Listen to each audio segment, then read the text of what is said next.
बिरहा आप लोगन के सामने प्रस्तुत है। जवन त्रुटि हुई उ त्रुटि के आप लोगन क्षमा करिहा। मेहनत से एक बिरहा दिखाओ, पैसा देवे आवत हो उनके लोगन जगह छोड़ दा भैया। पैसा लेके आप सीढ़ी पे डायरेक्ट चढ़ जा, आवा सीढ़िया पे धड़धड़ाल चढ़ के आवा ना। पैसा लेके आई बा तब एको बार केहू न बोली, आराम से आवा।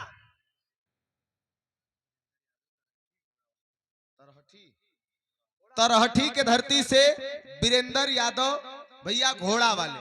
कौन है घोड़ा? तो है का दौड़ा वाला।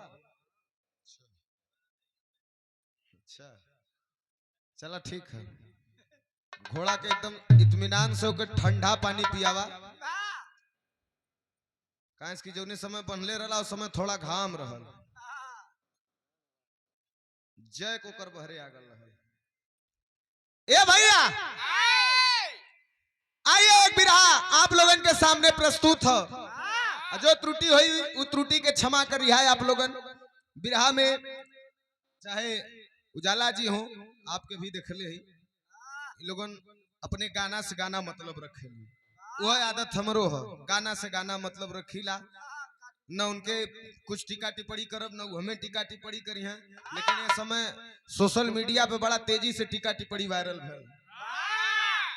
हमरे ई ना समझ में आवत है, पूर्वांचल हो चाहे इलाहाबाद हो, प्रयागराज हो तो हिंदुस्तान में, लेकिन एक ठगवैया हुआ जौनापुर का, वो पूर्वांचल के ऐसा बतियावत हो जना था कि पूर्वांचल भारत में नहीं है, पाकिस्तान में है। सुनली हम कली कि काब इनके हम कहीं सब भाई बा अपने में।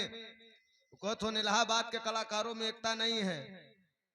अरे भाई आप ऐसा करिए कि सारे बिरहा समाज को एकता बना के रखिए, उसमें बड़कई है। बाकी विधा के जितना कलाकार हुआ आपस में एकदम सामंजस्य एकता बनाए के गावलन बजावलन रहल। एक बिरहा वाले हुआ उधल यहाँ जवन है कि हम गाय दिहा तो एकदम लौटाए दिहा, ऐसा से हम बड़ा लामे रहीला। उनके 2 प्रोग्राम कम गाई लेकिन ठीक रहे। सभी कलाकार आपस में एकता बना के रहना चाहिए। आइए एक बिरहा आप लोगन के सामने प्रस्तुत है, तनी से शांति बना के आप लोगन बैठ जा। आवा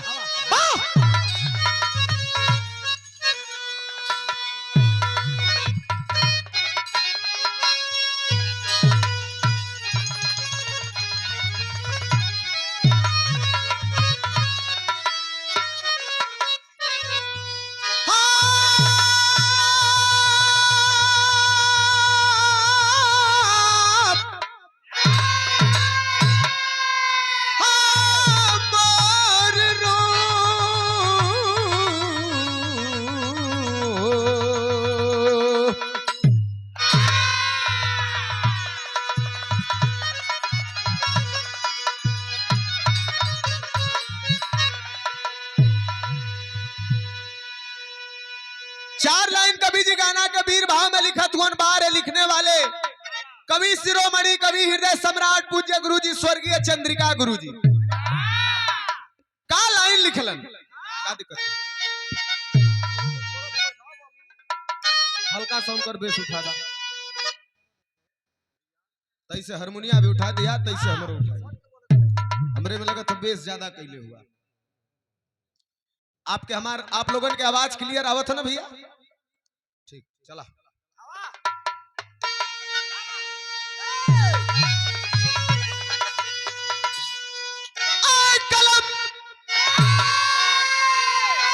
कलम उन शहीदों की जयकार कर, जो कि अपने वतन के दीवाने बने हैं। अरे उन्हें भूल बैठा है इतिहास अपना, अरे जो क्रांतिकारी परवाने बने हैं। भुलाता नहीं है हमें सन 28, अरे लहू सर चढ़ाया था भारत हमारा। अरे मरेंगे मिटेंगे जिएंगे वतन पे, अरे लगाए चवाइन कलाबी का नारा।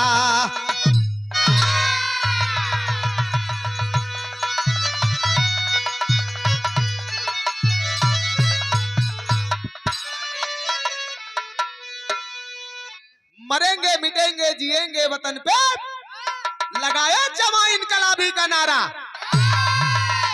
इस देश गुलाम रहल, इस देश पे कभी मुगलों ने शासन किया और उसके बाद इस देश पे अंग्रेजी हुकूमत छाई थी। चौदह समय अंग्रेजन का हुकूमत हिंदुस्तान पे रहल। बड़ी कुर्बानी के बाद देश से आजाद भल। अंग्रेजन का इतना अत्याचार, इतना अत्याचार, इतना अत्याचार, छोटा छोटा दूध मुहा बच्चा के आकाश में उड़ा करके तलवार के नोक पे लोकल जात रहल।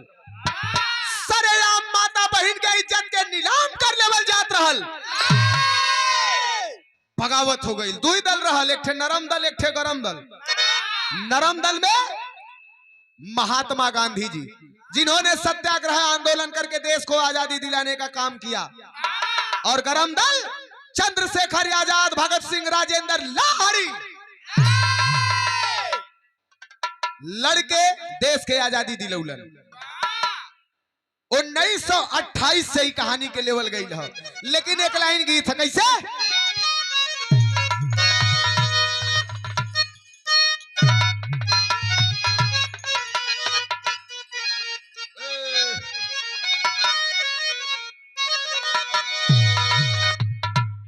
कौनो कौआला से,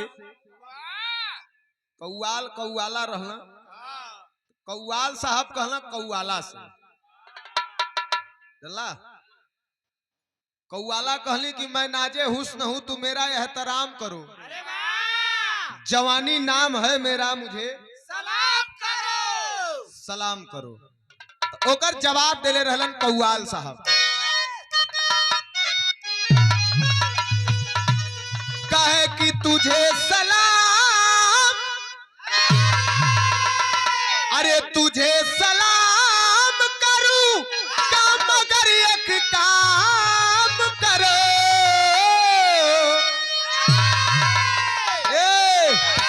अरे तू अपनी मस्त जवानी हमर नाम करो। बिरहा का रुख बदल गई। नहीं जौने समय बिरहा होगा रामदेव गुरु और बुल्लू गुरु का, तो लोगन अपने में लड़ाई के गाँव में बिरहा, भूमिका का काट, भूमिका से टेरी का काट, टेरी से पहपट का काट, पहपट से बात का काट, बात से बुल्लू गुरु एक लाइन लहाय के कहे, कैसे?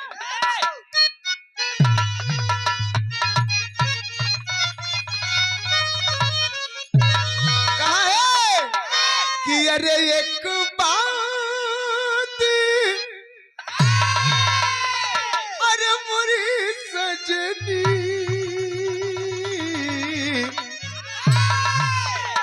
गठियाल चुनरी।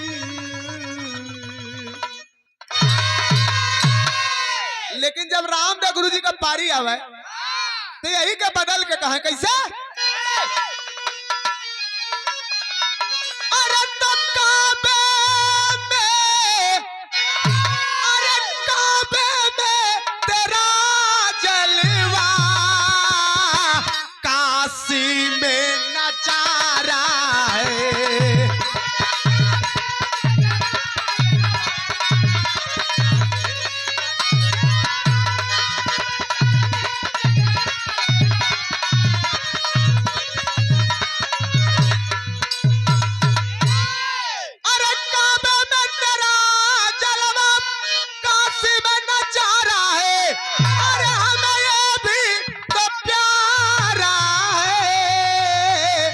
हमें वो भी तो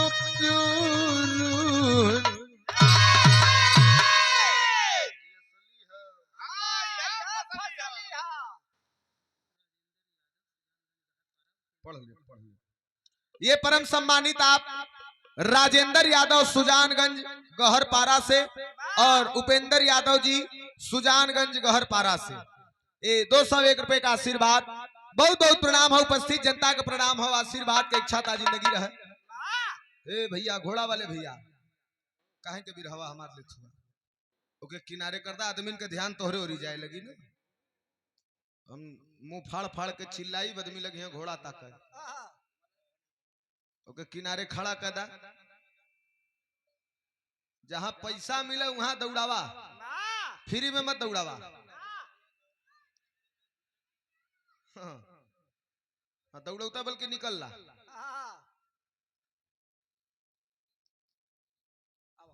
चाल तो बढ़िया लौकत है यार तो खराब रही ए भैया लेकिन स्वर्गीय रामदेव गुरु जी कहा एक बात जवानी होगा तो कैसा जवानी का मतलब कि देश के कामे आवे और जवानी का कोनो मतलब ना है कि चौराहे पे खड़ा है केहू को बहन बिटिया जात है चार बात बोल दे उस जवानी का कोनो मतलब ना है जवानी कैसन होगा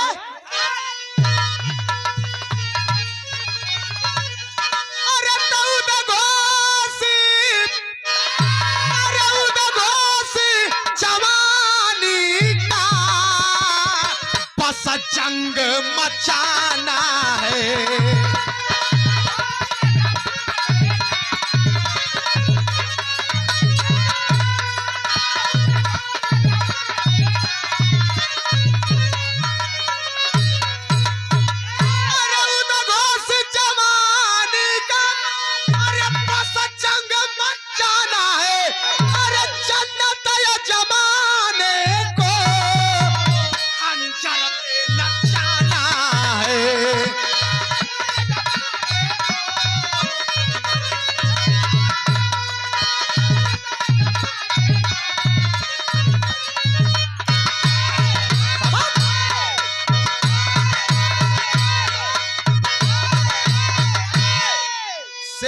लेकिन कहानी का शुरुआत है जैसे है कैसे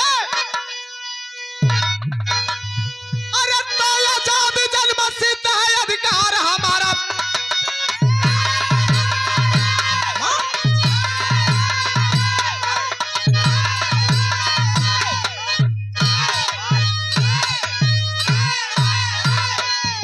गूंजा था देश भर में इनकलाब का नारा है नागपुर के पास है एक गांव जंगली रहती थी बेटे साथ जहां बुढ़िया मंगली एक रोज क्रांतिकारी जो 3 भाग कर बुढ़िया के झोपड़ी में छिपे है रात भर बुढ़िया न जान पाई कि मेहमान हमारे बुढ़िया न जान पाई कि मेहमान हमारे खाए भी नहीं इंसान बेचारे खाए भी नहीं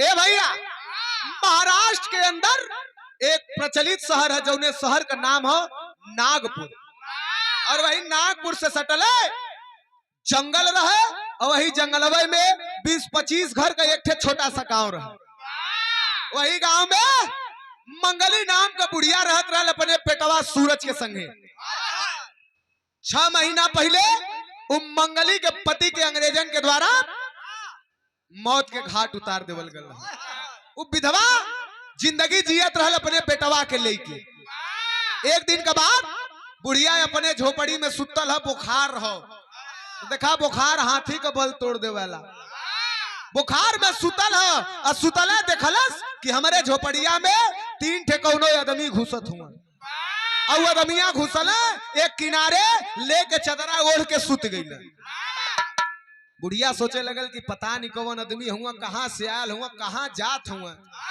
अच्छा चला आयल हुआ केहू का बेटवा केहू का भाई हुआ कम से कम पानी दाना कराए दे लेकिन बुखार के वजह से उठे में असक्त रहली फिर सोचलिन कि चला सुतल हुआ तो सुतेदा सबेरवा कुछ खियाए पियाए दे यार इकुल भोरव जब भोर भयल तो उ तीनों आदमी गायब हो गई चल गईलन बुढ़िया उठल है अपन दुआर बहारत जाए के देखत है वही दलान में तो तीनों के तीनों गायब है बड़ा दुखित भाई लेकिन तर्ज कवन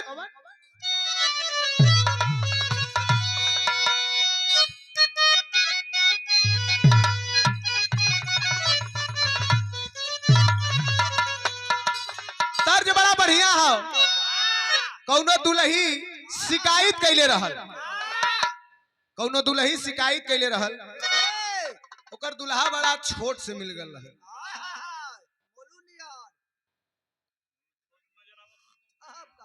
देखा माइक वाले कहथुन चच्चा नियर, तो चच्चा कहाँ कहाँ हुआ, गलती मत करा, उनके भाई कहा, इनके गांव का रिकॉर्ड है, जौन जौन लड़का इनके चच्चा कहा ना तुरंत मतारी के गरियावा नहीं। ऐसे भाई उनका अब हक हो जाए, जब चच्चा हो जाए तो भाई का बात बनल रही। हाँ दोनों कैती से बनला, चाहे एक कैती हो चाहे वो कैती हो ना। देखा दुल्हिया शिकायत कैले रहल कैसे कि अरे सैया लइका नियन सूत जल कोरा में,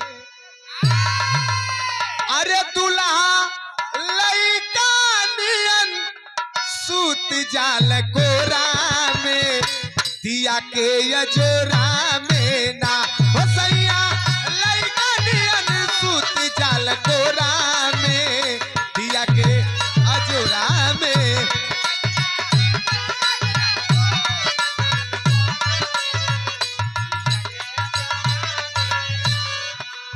लेकिन ए भैया माई का बड़ा दुख हो, कैसे हो माई, अरे दुख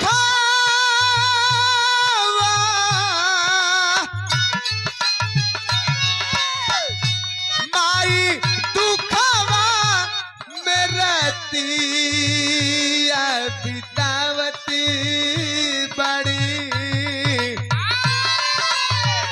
हो माई दुखवा में रहती बितावत बाड़ी, सपना सजावत बाड़ी हो माई दुखवा में रहती।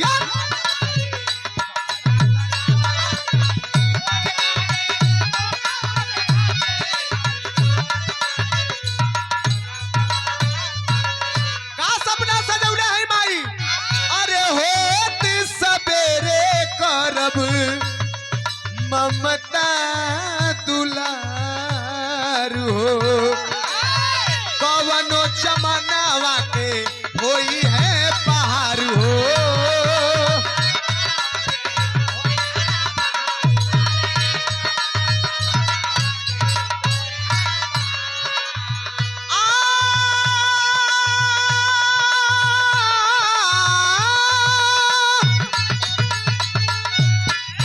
अरे कवनो चमनावा के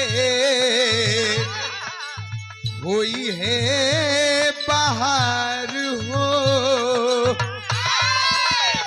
तमाई ममता का मोतिया लुटावत बाड़ी, हो माई ममता का मोतिया लुटावत, अरे सपना सजावत बाड़ी हो माई।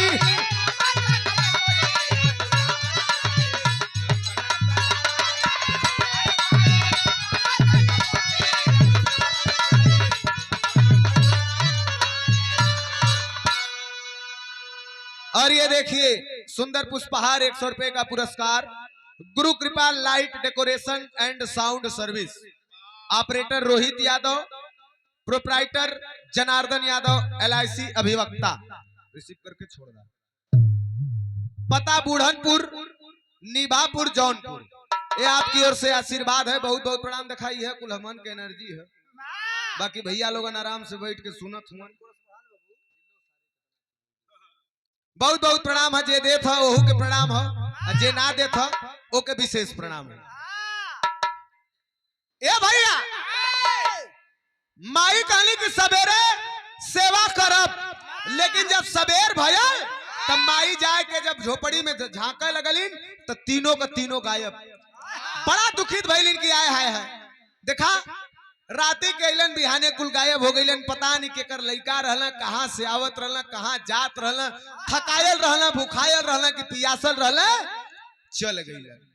माई बड़ा दुखित है, दुआरे पे बैठ के थोड़ी देर बीतते बीतते अंग्रेजों का दलाल खन्ना दरोगा आता है, और खन्ना दरोगा आकर के बुढ़िया के सामने खड़ा हो जाता है, कहता है रे बुढ़िया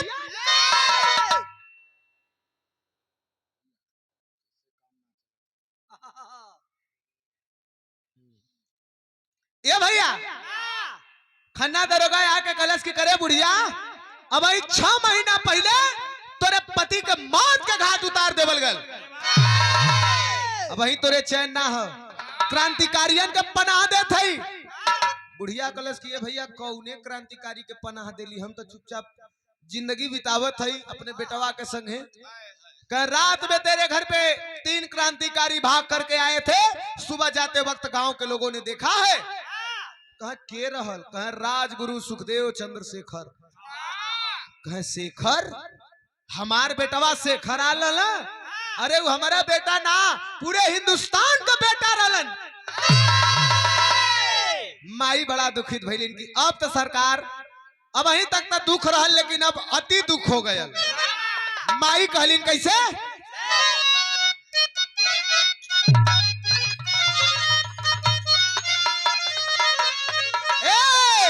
कहे कि अरे देखली ना शेखर के सकलियनु हो अब बुढ़िया बोलल बिलखा अरे कैसे अरे चलावलाल अरे गोलिया न हो देती ममता लुटा कैसे चलावलाल गोलिया न हो देती ममता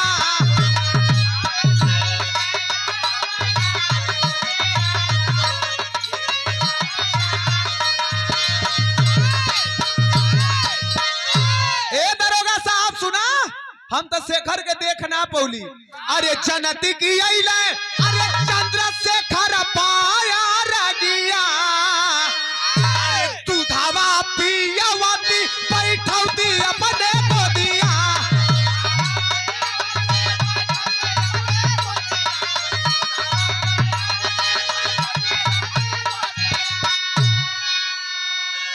दरोगा अरे तब भाले चल छाती पर तू नालिया न हो भाले चल छाती पर तू नालिया न हो ममता लुटा भाले चल छाती पर तू नालिया न हो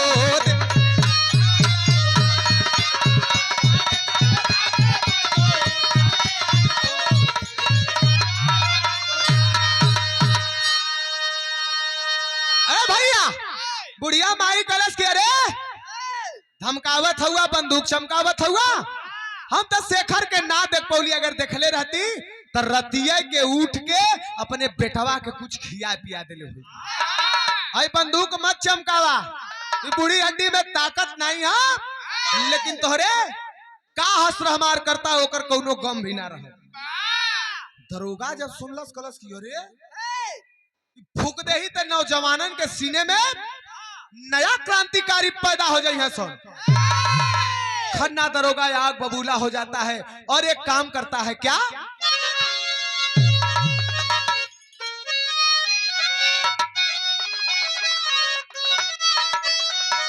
देखा करुण है ए भैया गोलू बढ़िया देखा करुण है कैसे कि अरे क्रोध भय दरोगा ऐसा और लेला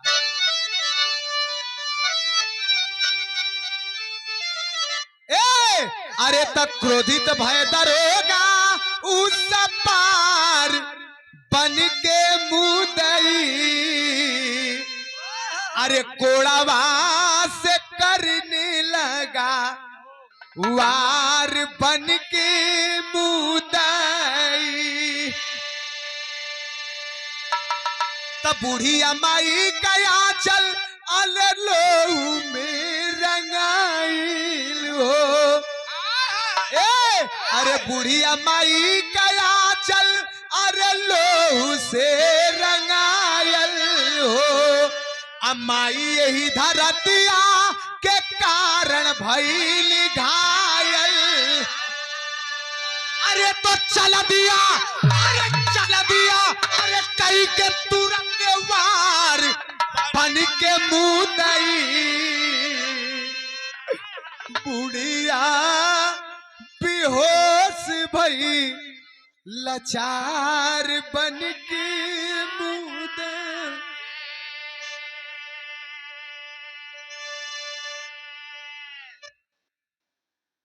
और ये देखिए आशीर्वाद सुंदर पुष्पहार भावी जिला पंचायत प्रत्याशी वार्ड संख्या 37 जय सिंह यादव प्रबंधक महोदय, राधा कृष्ण इंटरमीडिएट कॉलेज, सोहासा, मुंगरा, बादशाहपुर, जौनपुर। सोहासा है ना भैया? हाँ हाँ सोहासा का है, इसके बगल में एक बार हमारा कार्यक्रम रहल प्रीतिपाल से। आपकी ओर से 251 रुपए का आशीर्वाद है भावी जिला पंचायत प्रत्याशी वार्ड संख्या 37 से जय सिंह यादव प्रबंधक महोदय। विजय का ताज आपके सिर पे बधाई, जनता का आशीर्वाद लगे। बहुत बहुत प्रणाम हो आपके, उपस्थित जनता का प्रणाम। आशीर्वाद के इच्छा ता जिंदगी रहे। ये भैया बुढ़िया का बात सुन करके खन्ना दरोगा उठता है और जाता है अपने गाड़ी के अंदर से कोड़ा चाबुक निकाल के लेके आयल है और सटासट बुढ़िया के शरीर पे वार करे शुरू किया। एक कोड़ा के साथ बुढ़िया माई का चाम उकिल जाए, खून बहे लगे। धड़ाधड़ दसन बार मरले हो कोड़ा से, माई बुढ़िया बर्दाश्त ना कर पौलिन, वहीं पे तड़प के गिर पड़लिन, बेहोश हो गईलिन। पूरा खून है खून भयल है। कोड़ा को झटकारते हुए खन्ना दरोगा कहता है कि साली बुढ़िया चली थी बागियों के अंदर बगावत का जुनून भरने। अरे गांव वालों सुन लो, इस बुढ़िया के पास कोई आए ना, अगर बुढ़िया पानी मांगे तो कोई पानी न पिलाए। जो भी इसके पास आएगा पानी पिलाएगा, इसको उठा करके किनारे पर ले जाएगा। जो हस्र इस बुढ़िया के साथ हुआ है वही हस्र उसके साथ भी होगा। गांव को केहू के हिम्मत ना पड़ल कि उनके पास चल जाए। दिन भर घाम में बुढ़िया मतारी वैसे टटायल है। शाम के समय जब भयल है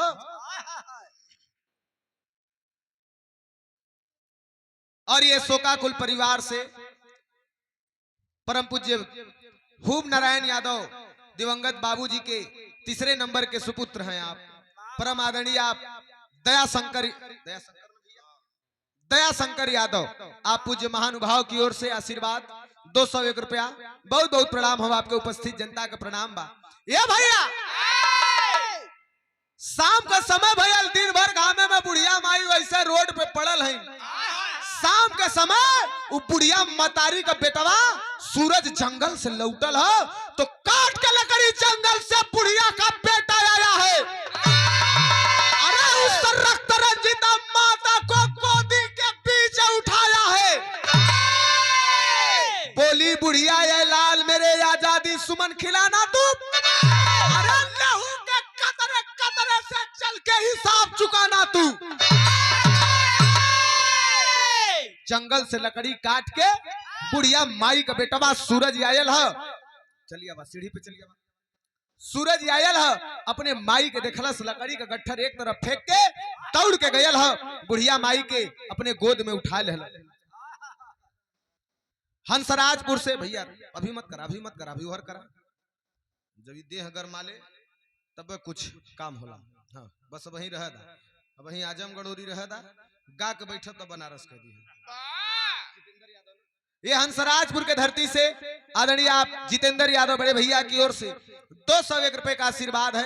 बहुत बहुत प्रणाम हो आपके, उपस्थित जनता का प्रणाम। ये भैया बुढ़िया माई का बेटवा लकड़ी का गठरी एक और फेंक के जाए के माई के गोदी में उठाए के लगल रोवे कलश की माई सबेरवा गईली तो एकदम ठीक रहली रे, ई हाल तोर के बना दे। थोड़ा थोड़ा सांस चलत रहल बुढ़िया मतारी के।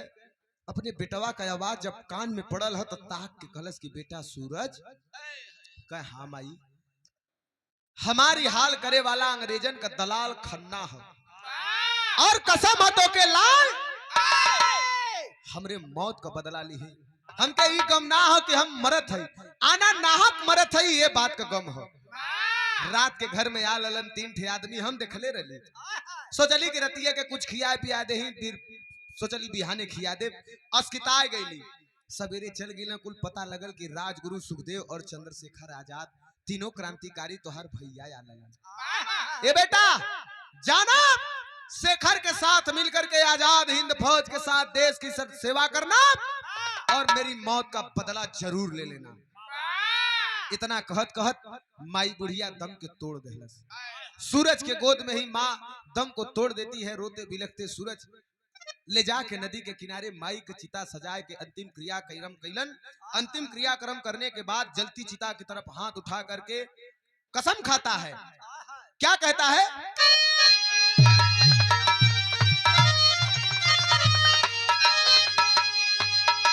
अरे तो बगावत वाली आधी चल पड़ी।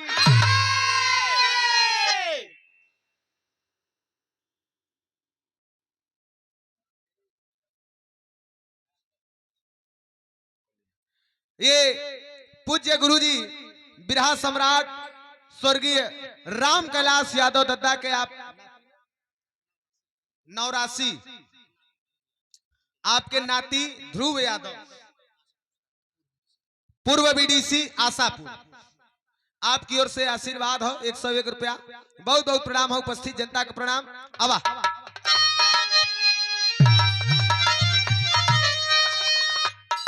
आदमी बढ़िया ध्यान से सुनत हो तब जंगल चोरई जिन हो एक रीड ले ला।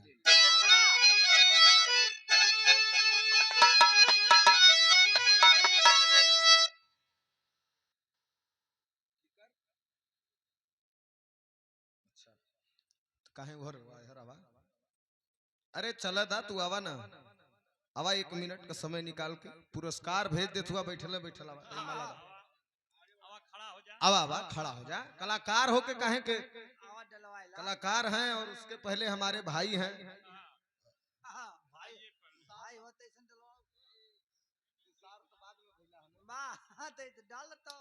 देखिए प्रतापगढ़ के पावन धरती से बिरहा की होनहार गायिका ज्योति यादव जी के साथ में संगत करलन और हमार भाई हुवन। आपकी ओर से पुरस्कार मिला है, आपका सम्मान हम करते। तनी एक बार जोरदार ताली बजा के सम्मान हो जाए।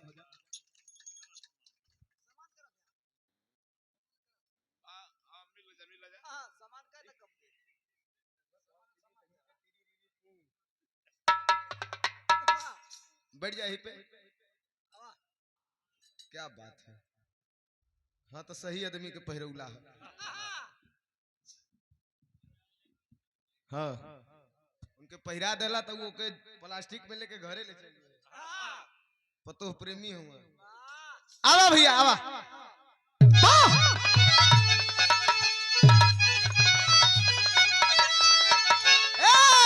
अरे तो बगावत वाली आधी चल पड़ी। अरे बगावत वाली आधी चल पड़ी। तब बाजा अरे बिगुल क्रांति का झूमर टहनी डाली।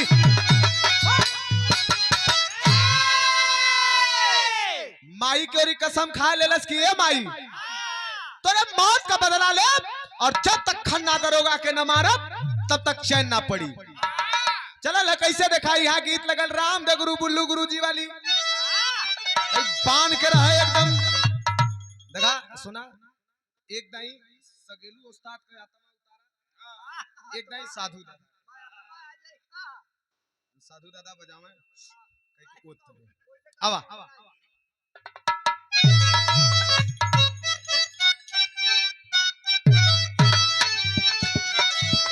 ए भैया बुल्लू गुरु कहा कि अरे मोरे राम अरे संवरी अरे जगियो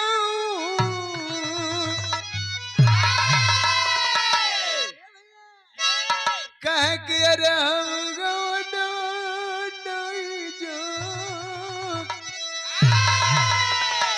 अरे हम गवनवा नहीं जाऊ रे सखियो। अरे हम गवनवा नहीं जाऊ, हम गवनवा नहीं जाऊ। नहीं नहीं पीता लगल हिरनो हम गवनवा नहीं जाए।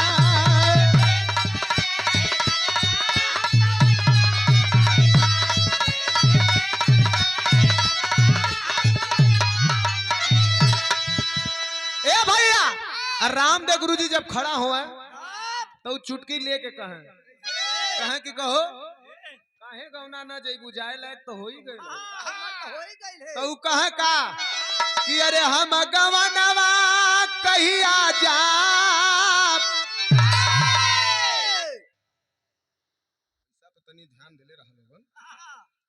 बड़ा छोटा है ना। ये देखिए आदरणीय BL यादव एडवोकेट साहब, बड़ा घीस निकले हुए, पाकीज है भैया, पाकीज है।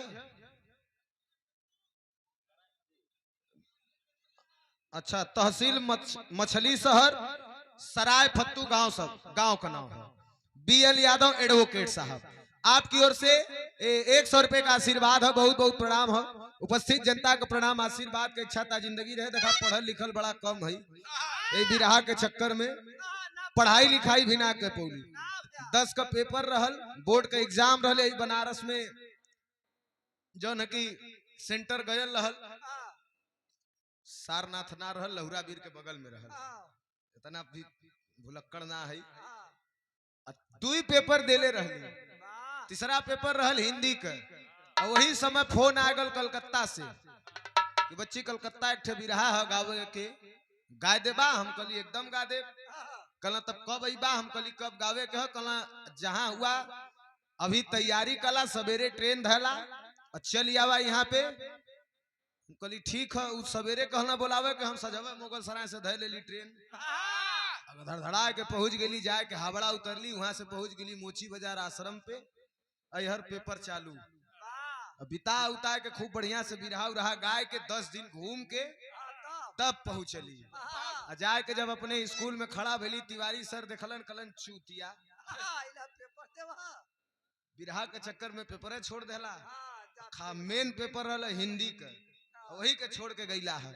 अब कहली सर देखा कोनो जुगाड़ उगाड़ लगावा, 2-4-500 खर्चा कर दे। कहले मन ना हो सकती, बोर्ड का पेपर रहला, फेल हो गई। दोबारा बाबू कहना कि भर दे फरमवा, हम कहली नहीं बिरहा, कहला भर दे, पढ़ैया लिखैया जरूरी है। हम कहली हमार बिरहे से बीत जाई, तो पढ़ल लिखल कम है, तनी से और साफ साफ लिख देबा तो और बढ़िया से हम पढ़ ले। हालांकि हाँ डॉक्टर हूँ। बहुत बहुत प्रणाम हम आपके उपस्थित जनता का प्रणाम है। ये भैया रामदेव गुरु जी कहे कैसे कहे कि अरे हम गवनवा कहिया जा रही रही मासा को दोनों जमाना। ये भैया अच्छा अभी खटनी खटनी लगल है, लेकिन देखा वो लड़का प्रण कैले है और चलल है खन्ना दरोगा के मारे के लिए पेवर वीर रस का लाइन है। कैसे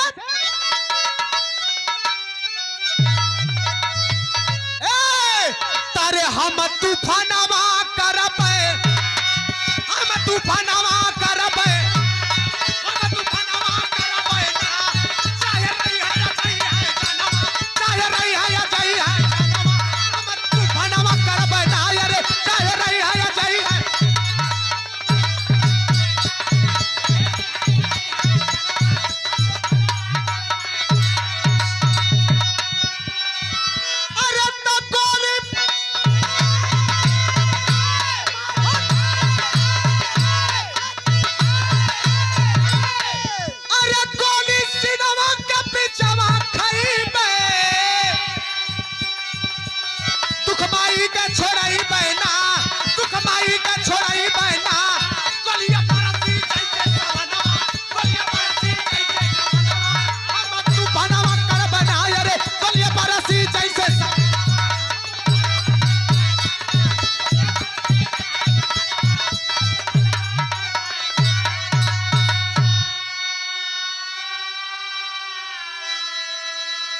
कहा गोली सिनवा के बिचवा खैबा, दुख माई के छोड़े ना, गोलिया बरसी जैसे सवनवा, हम तूफानवा करबे ना। लगला पता लगावे, पता लगावत लगावत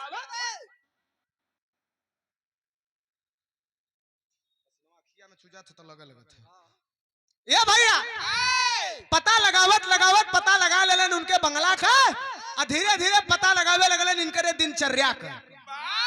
एक दिन के बाद सवेरे सवेरे खन्ना दरोगा के बंगला के बहरे बैठल हो, भोर के समय भयल, खन्ना दरोगा निकलल मॉर्निंग वॉक के लिए, टहरे बदे। और वो कैसे गाड़ी पे जाए के सोझा खड़ा हो गया है सूरज। खन्ना दरोगा कलश what happened nonsense bloody bastard side हटो। कहला ये साहब डांटा मत हमके, कुछ उधार बारी है वह चुकावे आल है। कहला रे तुमसे मैंने कब उधार लिया? कहला नहीं आप ना ले हुआ, आप देले हुआ वह चुकावे आयल है। कहला ओ चुकाने आए हो, दो दो दो दो क्या उधार है, जल्दी से वापस करो, टाइम नहीं है। तब खन्ना दरोगा के सामने वो लड़का सूरज कैलाश कहा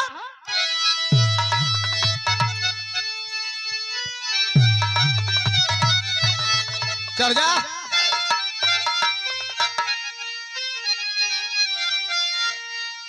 अरे तो मार गिराया, अरे मार गिराया, अरे खन्ना को दीवाना कर जल मरदाना, तब मातृभूमि पर होगा बलि चढ़ाना कर जल मरदाना।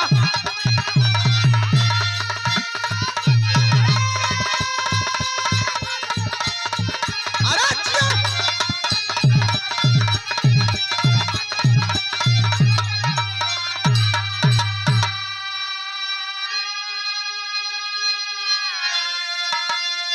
खन्ना दरोगा कहता है कि लाओ जल्दी उधार चुकाओ।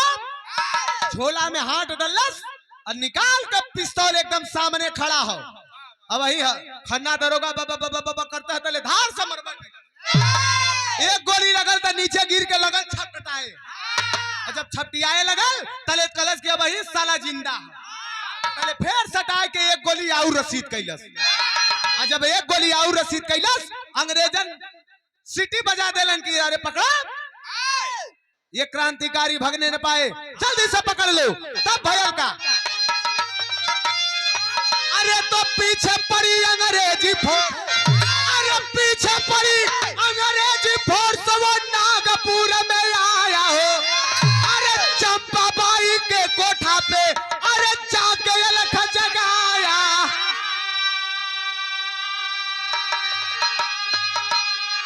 अरे माता बन के देना हमें ठिकाना कर जल मरदाना, देश के खातिर छोड़ा बेस्याना कर जल मरदाना।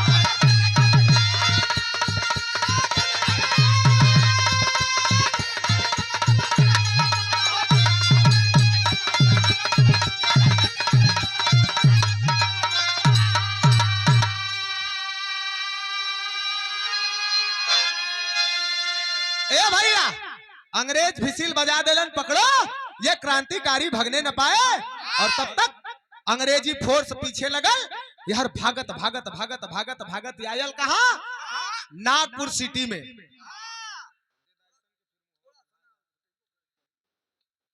ए भैया नागपुर सिटी में भागते हुए आता है और भागत भागत एक ठे दरवाजा देखलन खुलल।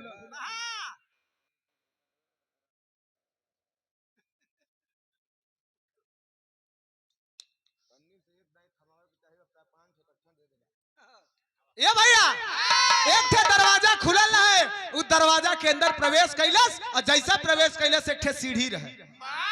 धर धर धर धर उस सीढ़िया पे चढ़ गया और ऊपर गया तो देखत का हो झूला पे एक ठे मेहरारू बैठल है और ओकरे सामने मेहरारू नाचत हईन थिरकत हईन तबला के थाट पे खूब अपन तबला बजत है नाधी धीना नाधी तीना जला नाधी धीना नाधी तीना तबला का बोल है का चंदू चचा सही है ना, तबला का बोल है नाधी धीना नाधी तीना तबला का बोल है। हर हारमोनिया अपन शुरू है तेरे थुवन एक ओरी से बंजो टिंग टिंग टिंग टिंग टिंग अपन बजत बा।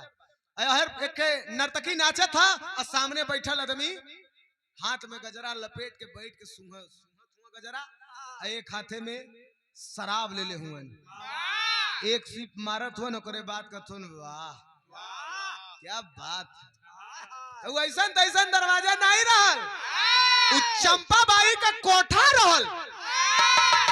जब पहुंचल जाए के वही चंपाबाई के कुर्सी के पीछे दुबक के बैठ गया। चंपाबाई कलश कह रहे जवान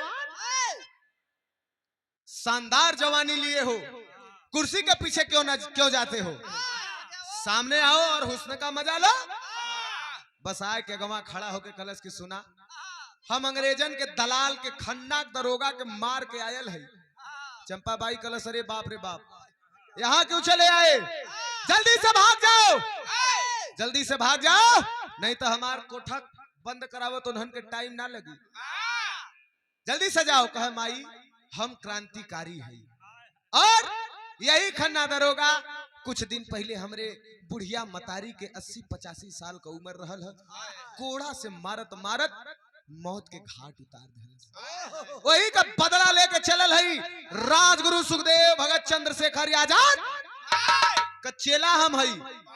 सुना, माता बन के देदा हमें ठिकाना, गरजल मर्दाना, देश के खातिर छोड़ दा बेस्या बहाना, गरजल मर्दाना। तहु औरत हूं ना, तो करेजे में जरूर औरत वाला दिल होई। हमके ग्राहक नहीं, हमके अपन बेटा समझ के छिपाएला। आय हाय, जब चंपाबाई इतना सुनलस, कलेजा पसीज गया है उस औरत का, और तुरंत कलाई पकड़ती है, लेके जाती है, और एक दरवाजा खोल के वो मन सूरज के बंद करके आए के फिर कुर्सी पे बैठ गई है। भागत भागत अंग्रेजी फोर्स ऊपर आती है चंपाबाई के कोठा पे।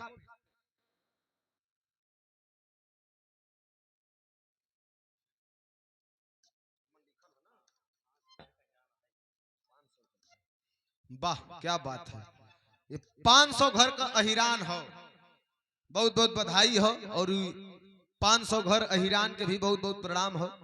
नवयुवक मंगल दल श्री कृष्ण लीला कमेटी सराय फत्तू, ये आपकी ओर से आशीर्वाद है 151 रुपए का, बहुत बहुत प्रणाम हो। जय श्री कृष्णा, राधे राधे, बहुत बहुत प्रणाम हो। ये भैया अंग्रेजी फोर्स से आई, आय के चंपाबाई के सामने खड़ा हो जाती है, नाच गाना रुक गल, और सवाल करता है अंग्रेजी फोर्स चंपाबाई से, कह रहे चंपा, कोई क्रांतिकारी भागते हुए यहाँ आया है? देशभक्त कोई यहाँ आया है? चंपाबाई कलश की, ये साहब यहाँ देश भगत ना आवाला, देश प्रेमी यहाँ ना आवाला।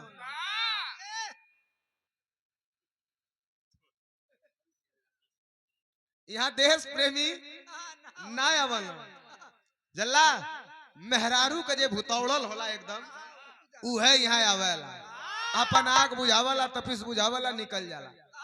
कहें अच्छा, अगर आई तो जरूर से हमको खबर करना, कल एकदम खबर कर, आप निश्चिंत होकर जा। अंग्रेजी फोर्स वहां से चली जाती है, चंपाबाई सूरज के घर के अंदर से निकालती है, और गले से लगा ले लस, कलश की बेटा, आज से तू हमार धर्म का बेटा हुआ, हमके धर्म का मतारी मान लेला, तो हम तो हाँ आज से धर्म का बेटा मान ले ली। चलो बहुत नाच गान भयल, अब आज से देशभक्ति हुई। वो बुढ़िया मतारी वो चंपा माँ सूरज के कितना बढ़िया बात कलश देखा, पेवर बसवरिया आला जौने के हमरे स्वर्गीय गुरु जी लोगन गावतलन पुरनकी जमाने में। कैसे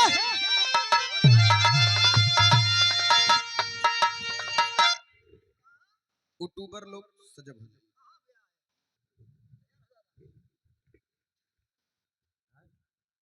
उनकर कर दी है।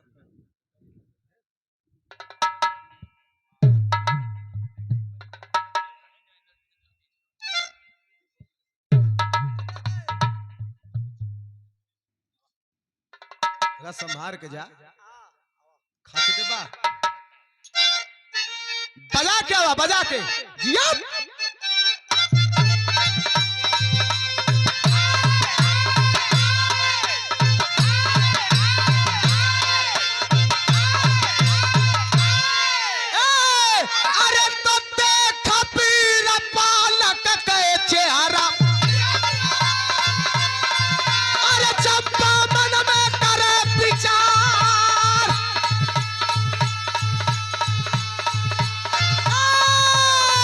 अरे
ए भैया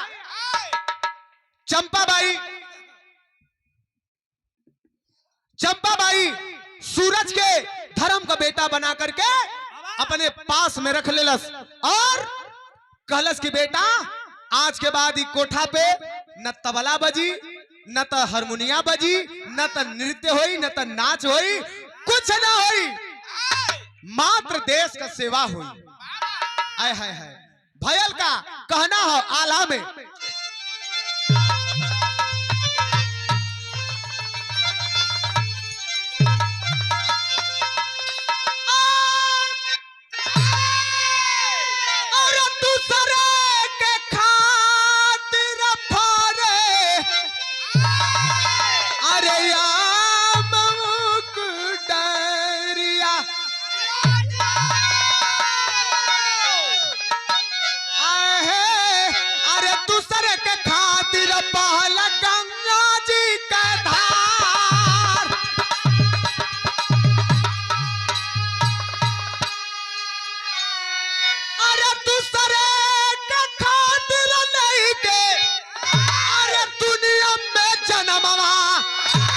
चंपाबाई ते सवा पे कैली उपकार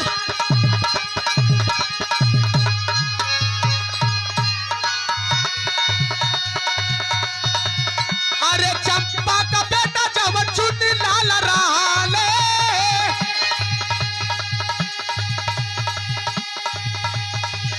अरे थाना पे भेदावा बताया है कत्तार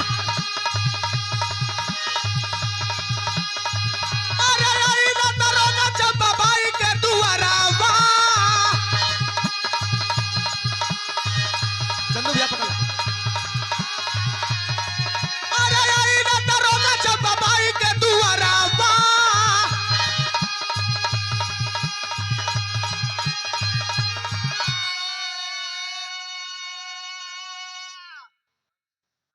ये आदरणीय आप राम सिंह रामा आपकी ओर से 101 रुपए का आशीर्वाद बहुत बहुत प्रणाम उपस्थित जनता का प्रणाम आशीर्वाद के इच्छा ता जिंदगी रहे ऑनलाइन सिस्टम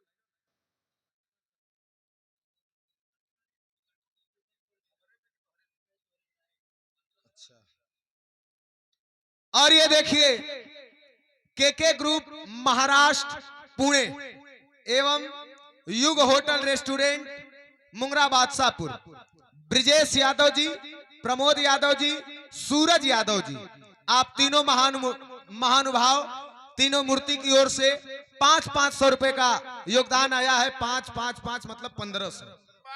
ब्रिजेश यादव जी प्रमोद यादव जी और सूरज यादव जी के ग्रुप महाराष्ट्र पुणे एवं युग होटल रेस्टोरेंट मुंगरा बादशाहपुर आपकी ओर से आशीर्वाद मिला है। बहुत बहुत धन्यवाद। खतों वाला काम चलत है। बहुत बहुत प्रणाम है उपस्थित जनता का प्रणाम आशीर्वाद के इच्छा ता जिंदगी रहे। ये भैया दूसरे के खातिर फरज अमावा के डरिया दूसरे के खातिर बहल गंगा जी के धार। आम का जवन पेड़ होला उ पेड़ पे जवन फल लगला उ फल के आम स्वयं ना खा ओके दूसर लोग खालन। गंगा माई के जवन पानी बहत हो ओके गंगा माई स्वयं अपने पानी के ना पियलिन दूसर कोई यूज करेला। कई बात पे एक बात याद आ गया। लोग कहलन कि पाप ढेर करत हुआ चल के गंगा जी में नहाला गंगा जी में नहीं बा पाप धोवाई जाए। भगवान के एक दिन बड़ा चिंता हो गल कहना यार कुल पाप गंगा में जात हो आखिर होत का हो। जाके गंगा माई से कहला कि कहो गंगा कहा प्रभु कल पूरा दुनिया सब आए के तोहरही में पाप धोवत तू कुल कहाँ रखत हो पपवा कह हम कहाँ रखीला हम तो जाए के समुंदर महाराज के दे देहिला। गंगा बहुत बहुत जात है गंगा सागर में जहां मिलत है कब वैसे हम कुल उनके सौंप देला समुंदर महाराज के। उनसे पूछा समुंदर महाराज से पूछली तो समुंदर महाराज कहला कि हमहू कहाँ रखीला। बादर देवता आवला जब पानी बरसावे बदे पानी जब उठावला वही संगे उनहू के दे देहिला। बादर से पूछा बादर के यहाँ गईला लोगन भगवान कहला कि कहो पाप जवन लियावला सागर से ओके का करला कहाँ रखला कहला हम कहाँ रखीला। पपवे तो कुल बरस दहिला, जेकर पाप ओकरे दुआरे बरस देली। फिर ओकर है कि यहाँ पहुंच गल, कहला हाँ नहीं तो ठीक। तो दूसरे के खातिर बहल गंगा जी के धार, दूसरे के खातिर लेके दुनिया में जन्मवा चंपा बाई देशवा पे कैली उपकार। एक नन्हा मुन्ना क्रांतिकारी को बचा करके धर्म का बेटा बना करके अपने घर में रख के पाल रही है चंपा बाई। लेकिन चंपा बाई का एक ठे बेटा रहल जौने का नाम रहे चुन्नी। उ का करे, वही में तबला ताल बजावे, मिलावे, पानी उनी ढोवे पियावे। वही के बड़ा तकलीफ भयल कि देखत ही माई दूसर लड़का के अपन बेटवा बनौले है। ऐसा न हो कि जितना ही कोठित है कुल वही के नाम न लिख दे। गयल जाए के एक दिन थाने पे कलश की ये दरोगा जी, हऊ जौने लइकावा के तू लोगन खोजत हुआ ओके हमार माई अपने घरवा में अपन बेटा बना के रखले है। कहाँ आए, कह चल, कह दाई जा तू पकड़ के लियावा, हम चलत ही दूसरे काम से।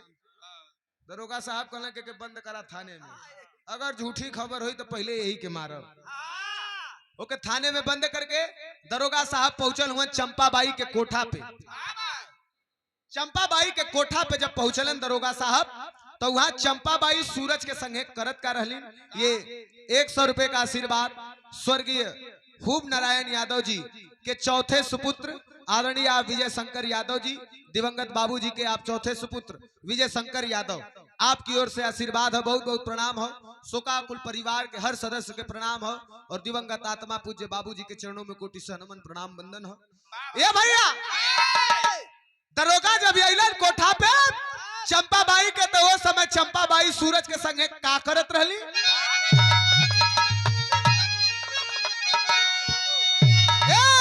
अरे त सूरज के भोजनवा करावत रहली चंपा।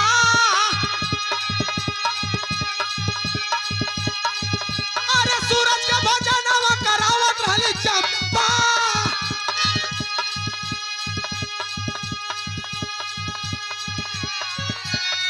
अरे पूछला दरोगा कहाँ बेटू तोहार।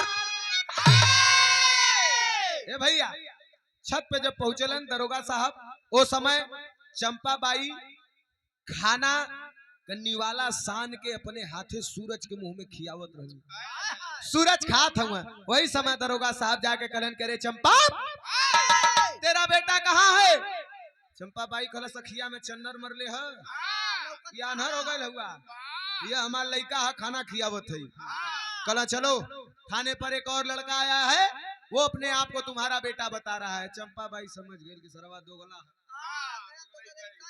दोगलई कद है। आई थाने पे, अब थाने पे आयल हैं 4-6 झपड़ी खैले है चुन्नी लाल। आके खड़ा है माई बचाए ले कुल बड़ा मारत हूँ। माई कहले यहाँ का करे इला दोगलऊ। दरोगा साहब कहले कि बताओ तुम्हारा बेटा कौन है। सूरज को इशारा कैलिन कि यह हमारा लड़का है। कहले ई कहीं हमें ना मालूम के है, लेकिन दरोगा भी बड़ा माइंडेड रहल। निकालता है पिस्तौल और चंपा बाई के हाथ में थमा देता है और थमा के एक बात कहलन का,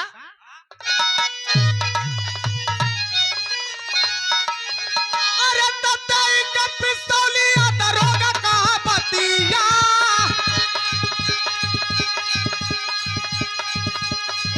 अरे तताई का पिस्तौलिया दरोगा कहाँ बतिया।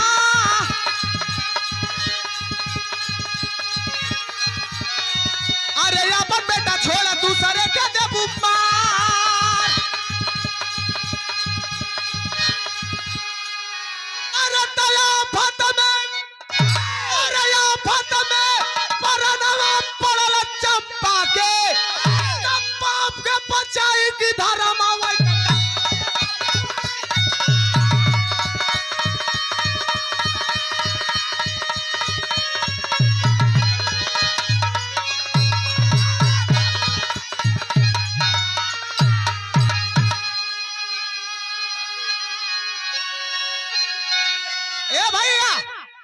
हाथ में पिस्तौल पकड़ा देता है दरोगा और कहता है चंपा इसमें से जो तेरा बेटा है उसको गोली मार दे, इसमें से जो तेरा बेटा है उसको छोड़ दे और जो तेरा बेटा नहीं है उसको गोली मार दे। अब बड़ा असमंजस में पड़ल कि क्या करी।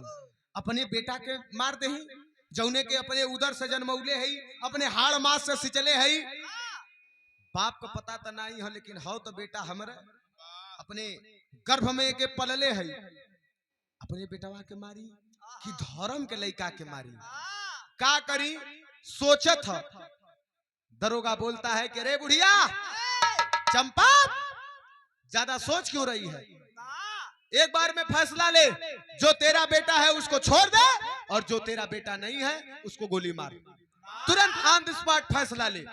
तब चंपा बाई एक काम कैलस। का कैलस?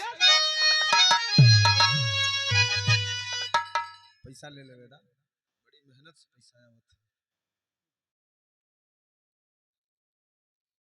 ये देखिए डॉक्टर ज्वाला प्रसाद पुत्र श्याम सुंदर, पूर्व प्रधान सराय फत्तू। सही है भैया? सही है ना? ठीक। डॉक्टर ज्वाला प्रसाद पुत्र श्याम सुंदर, पूर्व प्रधान सराय फत्तू। आपकी ओर से 201 रुपया बहुत बहुत प्रणाम हो। देखिए ये से पहचान के लिए कि 6 में शेखर का राइटिंग ऐसा नकल मारल जाता, इसे पहचान ले ली है। आवा वो बुढ़िया माई वो चंपा बाई क्या करती है?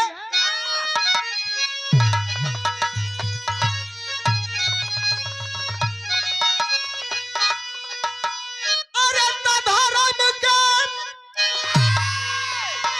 धर्म के मतारी बन के रखल सपनिया, तब सब कारण भई जोगिनिया रे काबिनिया।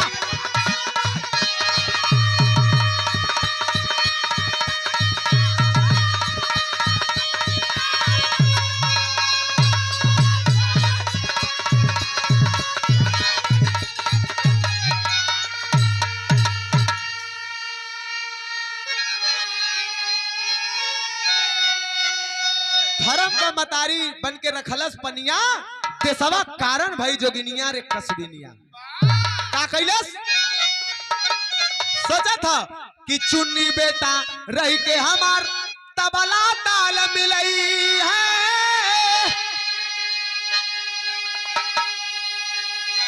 अरे सूरज बेटा रही के हमारा देश प्रेम दिखलई है। तमरल से चुन्नी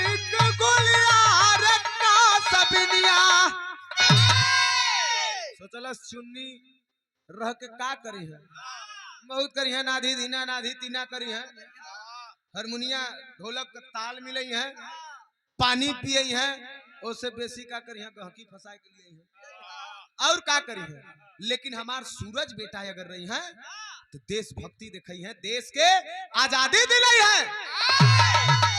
इतना सोच के तार से एक गोली चुन्नी लाल के तब मरबे कैलस।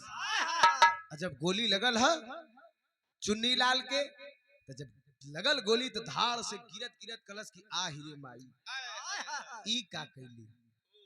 देखिए चंपा बाई थी बेस्या, लेकिन रहल तब मतारी हो। कहल है कि पूत का जियरा कसाई, माई का जियरा गाई। पूत कपूत हो जाला लेकिन माता कुमाता ना होली। लेकिन ये समय कई ठे हो जाते हैं।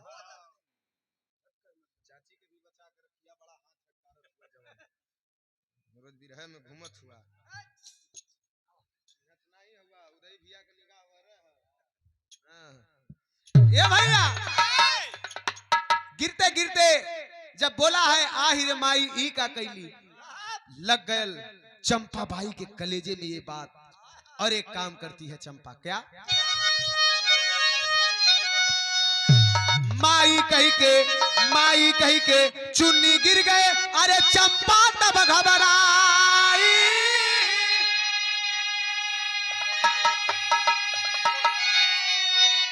अरे तब पुत्र का ममता सह न सकी, अरे गोली सीने में खाई हो।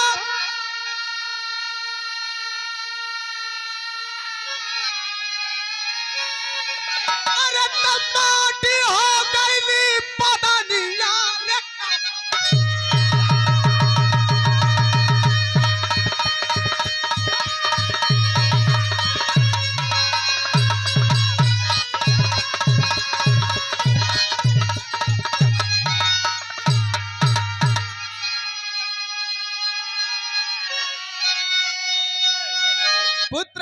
नहीं सह पाती है वो चंपाबाई, और वही पिस्तौल अपने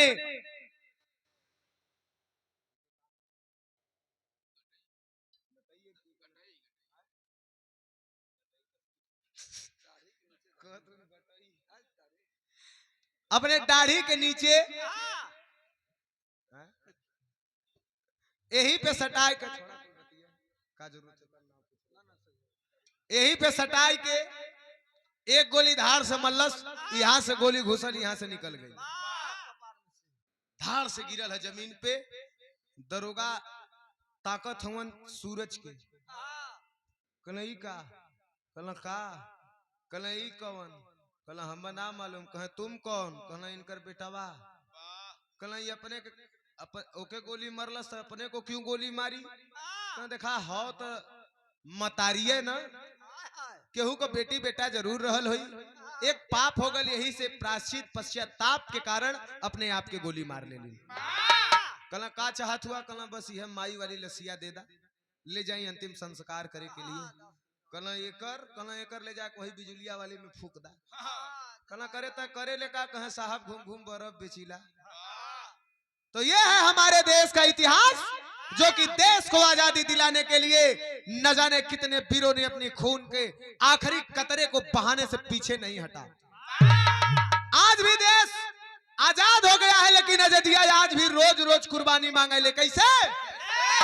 बॉर्डर पे आए दिन गोली बमबारी होती है, और हमारे देश के जवान, हमारे देश के इंडियन आर्मी प्रबल पहरेदारी करते हैं।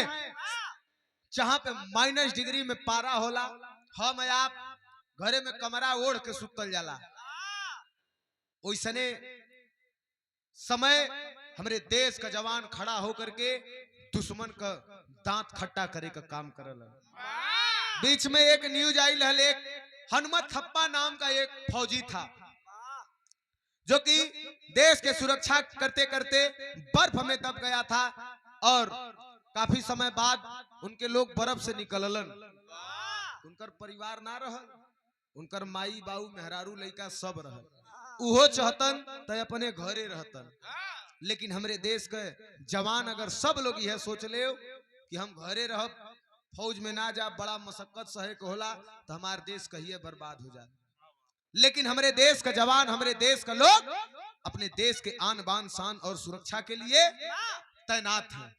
यही हमारा भारत है, अखंड भारत इसीलिए कहा गया है क्योंकि इस देश में हिंदू मुस्लिम सिख ईसाई चारों लोग रहते हैं। अगर हिंदू मुसलमान अपने में झगड़ा भी करत होंगे, तो जब देश में कौनो आँच आवेले तो हिंदू मुस्लिम सिख ईसाई चारों एक ही आवाज उठाते हैं, एक ही नारा लगाते हैं कि हम हिंदुस्तानी हैं। इसीलिए हमारा देश विश्व गुरु है, अखंड भारत है। तब गुरु बिहारी गुरु गणेश गुरु रामलाल ललकारे, अरे बच्चन गाते कवि चंद्रिका ताव से सबको मारे हो।